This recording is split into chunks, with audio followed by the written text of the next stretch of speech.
Bueno, como vimos la clase anterior, el tema que vamos a arrancar, tema de este año ya, se llama ¿Cómo se originó la biodiversidad? En uno de los ejercicios que tenían para resolver ustedes, tenían que escribir qué era la biodiversidad justamente, y la biodiversidad a grandes rasgos, seguramente algunos lo deben haber descrito mejor, pero el concepto de biodiversidad tiene que ver con qué es la variedad de la vida. Cuando hablamos de variedad de la vida, incluimos a todos los reinos y dominios que nosotros ya vimos el año pasado y que este año vamos a repasar. Uno de los ejercicios también que tenían para resolver eran unas gráficas parecidas a estas. El primer gráfico, ya ustedes tenían escrito cuál era cada uno, pero el primer gráfico hace referencia al fijismo o creacionismo, el segundo gráfico al transformismo o lamarquismo, se conoce con el mismo nombre, y el tercer gráfico hace referencia al evolucionismo o darwinismo. Cualquiera de los nombres es válido en estos dos casos. Primer caso es fijismo-creacionismo. ¿Por qué tienen unas líneas que son rectas? Porque justamente lo que está explicando es que a partir de que la especie se origina, que sería cada uno de estos puntos, las líneas son rectas. Eso quiere decir de que las especies no experimentan cambios a lo largo del tiempo. Por eso es una línea recta. Coincide con el creacionismo, que el creacionismo estaba basado en el relato bíblico, que dice que fuimos creados por Dios y que no se experimenta ni evolución ni ningún cambio. Acá arriba chiquitito puse el catastrofismo, que tiene que ver con un señor que se llamó Cuvier, que lo que él planteaba, por eso está relacionado con esto, es que las especies eran creadas, pero que surgían catástrofes, de ahí catastrofismo, sufrían catástrofes como por ejemplo pudo ser el gran diluvio universal, que en la Biblia habla sobre Noé, como por ejemplo pudieron ser terremotos, etcétera, y que eso ocasionaba que, tras estas catástrofes, las especies morían, por lo tanto se extinguían, y eran creadas nuevas especies. Por eso lo incluimos en este esquema. En el segundo esquema tenemos el transformismo o lamarquismo. ¿Por qué las líneas están acá así como en diagonal? Porque en realidad lo que explica esta teoría es que las especies eran creadas y que iban experimentando cambios muy pequeños, pero cambios en fin, a lo largo del tiempo. Por eso es que se habla de transformismo, o sea que las especies experimentaban una transformación. Y como esta teoría también la propuso Lamarck, se la conoce como transformismo o lamarquismo. Por último tenemos el caso del evolucionismo-darwinismo, que es como una especie de árbol. ¿Por qué es un árbol? Porque en realidad lo que plantea es que las especies surgen de algo que se llama ancestro común. Nosotros el año pasado algo de esto habíamos hablado, y lo que quiere decir es que hay un ancestro común, o sea, una especie que en realidad no me tengo que imaginar ni que tiene patas, ni que tiene aletas, ni que tiene nada. En realidad era algo así como una especie de, podríamos decir, una única célula. Esta especie lo que hizo es ir evolucionando. A medida que va evolucionando, va creando diferentes especies. Recordemos que las líneas, justamente, lo que representan es el tiempo. Según qué tan largas sean, es el tiempo. Y justamente acá, en estos puntos, lo que tengo que imaginarme es que se creó una nueva especie. O sea que en esta cantidad de tiempo tenemos acá una nueva especie que se crea. Por eso se llama evolucionismo o darwinismo. Diferencia importante entre uno y otro es que en el transformismo o lamarquismo, fíjense que cada especie que se crea va experimentando cambios, pero no tiene que ver nada esta especie con esta ni esta con esta. En cambio acá, esto que se creó, que se llamó Luca, que era el ancestro común, está relacionado con todas estas especies que se crearon. Por eso se habla de algo así como una especie de árbol. Y recordamos importante que se llama evolucionismo o darwinismo, porque más adelante lo vamos a ver, y esto lo propuso Darwin. Más o menos hasta acá tenemos las cosas en claro, y algo importante también es que aparecía en el texto un señor llamado Esteno. Esteno, lo voy a poner chiquito acá, Esteno lo que promulgó o lo que propuso es que si bien en el suelo hay diferentes capas, vamos a hacerlo por acá, en el suelo hay diferentes capas, lo que él decía era que las capas inferiores son las más viejas y las capas superiores del suelo son las más nuevas, que en realidad a uno le parece que esto es una pavada porque uno lo escucha hoy y parece algo pavo y básico, sin embargo para su época fue un descubrimiento. No solo eso, sino que más adelante otro científico agregó de que en las capas más profundas, que son las más antiguas, se encuentran los fósiles o los seres vivos que eran más básicos y simples. Pero cuando vamos a las capas superiores, que son justamente las más nuevas del suelo, nos encontramos con seres vivos mucho más complejos y más evolucionados. Y acá aparece un problema, porque seguramente ustedes lo deben haber leído. Había científicos que hablaban, como por ejemplo Cuvier, del catastrofismo, que hablaba de las catástrofes que todo el tiempo sucedían. Pero habían otros científicos, como lo fue Hutton, que hablaba de que en realidad la Tierra experimenta procesos que tardan millones de años. ¿Cuál era el problema? Que hasta el momento creían que la Tierra tenía 6.000 años de edad. Entonces, o menos, perdón. Por lo tanto, era difícil de entender de que cómo podían darse lugar a estos fósiles, a tantas capas de suelo, si la Tierra era tan joven. Hoy en realidad sabemos que la Tierra tiene más de 4.500 millones de años. Lo vuelvo a repetir. Más de 4.500 millones de años. Por lo tanto, por eso es que vemos todas las capas del suelo y por eso es que nosotros encontramos, no nosotros sino los paleontólogos, encuentran los fósiles más antiguos y simples en las capas más inferiores y los fósiles más nuevos, más complejos, en las capas superiores. Esto es más o menos un repaso de lo que ya vimos la clase pasada. Ahora, tema nuevo. El tema nuevo es evidencias evolutivas. ¿Por qué? Porque en realidad la evolución es un hecho y a eso lo tenemos que entender. Voy a acercar un poquito el pizarrón. La evolución es un hecho y a eso lo tenemos que entender. O sea que la evolución existe y siempre se los dije y se lo vuelvo a repetir. Más allá de nuestras creencias personales, cada uno puede creer en el relato bíblico o no. Quizás alguno, no sé, asiste a alguna iglesia o no, cree en Dios o lo que sea. Tenemos que saber diferenciar entre una cosa y otra y esto es lo que la ciencia propone hoy. Hay evidencias evolutivas. ¿Qué es una evidencia evolutiva? Es algo, puede ser un proceso o puede ser un objeto, que lo que hace es demostrarnos que la evolución sí existe. Y yo acá puse todas las evidencias evolutivas que nos encontramos en el libro. Entre ellas tenemos a la distribución geográfica, el registro fósil, la embriología, que la embriología estudia a los embriones. ¿Qué es un embrión? Es cuando un organismo se encuentra en las primeras etapas de vida. Por ejemplo, cuando nosotros somos embriones tenemos más o menos entre 3, 4, 5, 7 meses porque ya después nos convertimos en fetos. Todas las especies tienen una etapa en la que son embriones y la embriología lo que hace es estudiar esos embriones. Estudia su forma, cómo son, cómo va aumentando su tamaño, cómo varían. Y cuando ustedes se encuentren en el libro, más o menos para que lo tengan, igual yo se los puse en el archivo que les voy a mandar, en la página 28 acá tienen inclusive dibujados los embriones y compara el embrión de un pez con un ave, con un conejo y con un ser humano. Si ustedes los miran a los 4, en las primeras semanas son prácticamente iguales, uno no podría llegar a diferenciarlos. ¿Se llega a ver ahí?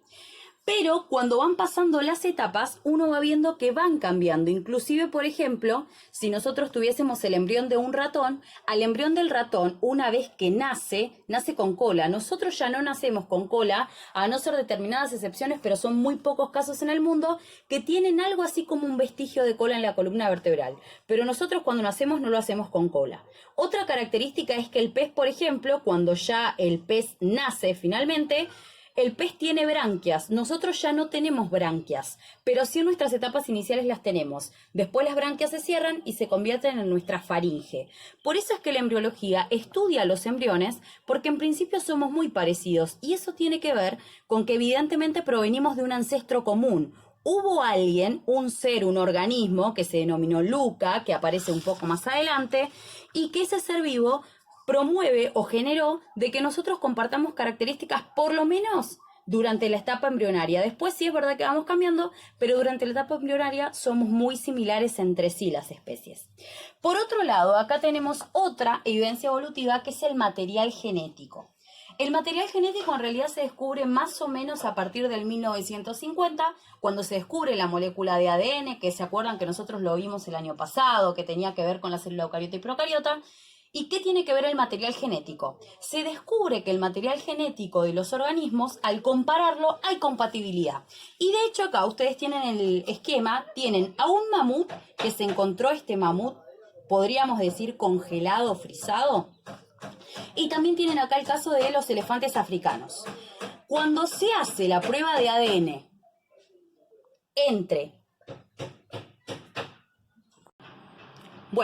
como estaba diciéndoles, acá tenemos al yuga y a los elefantes africanos. Cuando se hicieron las pruebas de ADN, se comprueba que gran parte del material genético del mamut y de los elefantes actuales comparten un 98% en su material genético. Eso quiere decir que están muy emparentados. Si uno analiza anatómicamente, o sea, si uno los ve por fuera, es real, comparten un montón de características en común. Pero cuando se evalúa su material genético, es un 98%. Yo acá también tengo anotada la compatibilidad, esto se los doy como un dato, pero los humanos, por ejemplo, con los chimpancés, compartimos entre un 90 y un 96% del material genético. Con un ratón compartimos un 88%. Con un pollo compartimos un 66%. Y con un perro compartimos un 84%. Ahora, entre hermanos o familiares compartimos un 99,9%. Y seguramente se pregunten cuánto comparten los gemelos, un 100%. Por eso es que son idénticos, inclusive hasta del mismo sexo. Por otro lado, algo que también es una evidencia evolutiva, registro fósil, que es lo que ustedes tenían que hacer, que algunos no me lo entregaron, de paso se los digo. Otra cosa que también es una evidencia evolutiva es la distribución geográfica, que a esto lo van a encontrar en el libro. Y tiene que ver, por ejemplo, con una especie que nosotros tenemos, que se llama la mulita o armadillo, y que si ustedes lo buscan van a encontrar de que hace varios años atrás, estamos hablando de cientos de años atrás, existía una especie muy similar al armadillo mulita, pero que era mucho más grande, que también estaban emparentadas y justamente tienen la misma ubicación geográfica. Otra evidencia evolutiva es la anatomía comparada. ¿Qué es la anatomía comparada? La anatomía lo que hace es estudiar a las partes o a las estructuras. Por ejemplo, compara los cráneos, las extremidades, patas, aletas, órganos y los compara. Entonces, ¿qué hizo la anatomía comparada? Empezó a darse cuenta que habían, por ejemplo, homologías y analogías. ¿Qué son las analogías? Son estructuras que tienen la misma función, pero que en el embrión se desarrollan en diferentes lugares. Como por ejemplo, la papa y la batata, las dos tienen la función de almacenar nutrientes. Sin embargo, esas estructuras son diferentes en una y en otra, se desarrollan de manera diferente. Lo mismo pasa, por ejemplo, con los pulmones en el caso de los humanos y las branquias en los peces. Es una estructura que tiene la misma función, la función básicamente es respirar, pero cuando se analizan los dos embriones donde se forman, es en diferente lugar. Por eso se habla de que tienen misma función, diferente origen embrionario. Una homología son estructuras que al revés de lo que pasa acá, justamente tienen el mismo origen embrionario, pero la función es diferente. Por ejemplo, ¿con quiénes pasa esto? Con las hojas modificadas, vieron que están se me fue el nombre, las plantas carnívoras, vieron que las plantas carnívoras tienen unas hojas que se abren y que se cierran, que esto lo vimos el año pasado. Recordarán que es una nastia. Esas hojas modificadas se abren y se cierran. Si uno analiza, cuando lo analizan en realidad, cuando analizan los embriones de estas plantas, las hojas modificadas, estas que son para atrapar los insectos, son también similares a las espinas. Por ejemplo, que tiene un cactus. Esas son homologías, o sea que son estructuras que tienen diferente función, pero que en el embrión se forman en el mismo lugar o que tienen el mismo origen. Así que más o menos acá tenemos esto de las evidencias evolutivas. ¿Qué es lo que tienen que hacer? Y yo de hecho lo puse en el archivo. Ustedes acá tienen las evidencias evolutivas, tienen algo así como un apunte, podríamos decir. Lo que yo les propongo es que ustedes me describan o que me expliquen cada una de estas evidencias. Van a explicar qué es la distribución geográfica, qué es el registro fósil, qué es la embriología, qué es el material genético, ese ancestro común que recordemos que aparecía en esta teoría, que era la del evolucionismo-darwinismo, que es este. Ustedes van a ver ahora en el libro, recibe un nombre y se llama Luca. Luca no es un nombre real, sino que son iniciales en inglés. Así que revisen eso. Por otra parte, tienen que entonces explicar qué es la anatomía comparada, homologías y analogías. Esa es la tarea por un lado. ¿Y cuál es la tarea por el otro? Tienen que mirar un capítulo de Los Simpsons. Yo les apliqué a ustedes ahí, junto con el archivo, está el link insertado. Les pido que traten de buscarlo desde ahí. Yo lo miré desde YouTube y en YouTube faltan algunos capítulos, o sea que cuando lo vean al video ese les van a faltar algunos capítulos, dije, algunos minutos, perdón. O sea que si lo ven ese video les van a faltar algunos minutos y no van a poder responder quizás una de las preguntas de la guía. Así que traten de mirarlo desde ahí. La idea es que ya con esto que ustedes tienen que explicar, más lo que vimos la clase pasada, que es lo que yo hice al principio, el repaso, este pizarroncito, ¿se acuerdan?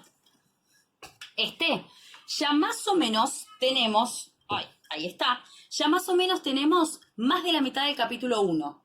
Entonces más o menos nos vamos poniendo al día. La idea es que no perdamos tanto tiempo, que nos tomemos este tiempo para poder estudiar justamente. Si alguno tiene alguna duda me la puede preguntar. Creo que está siendo bastante claro por ahora. Yo sé que hay un montón de palabras nuevas, hay un montón de cosas que quizás resulten un poco difíciles de poder entender, pero recordemos que hay varias cosas para repasar entonces. Estas tres teorías que son claves y que las tenemos que saber. Fijismo, que el fijismo y el creacionismo están muy emparentadas. Transformismo o lamarquismo, recordemos que porque la propone Lamarck.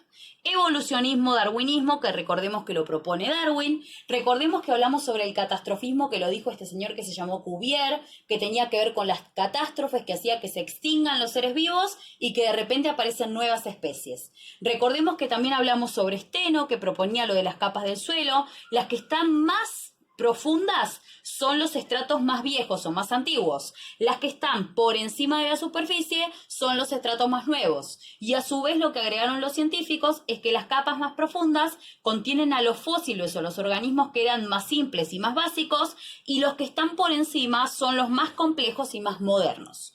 Más o menos hasta acá espero haber sido bastante clara. Si alguno tiene alguna duda, le pido por favor que me escriba un mensaje.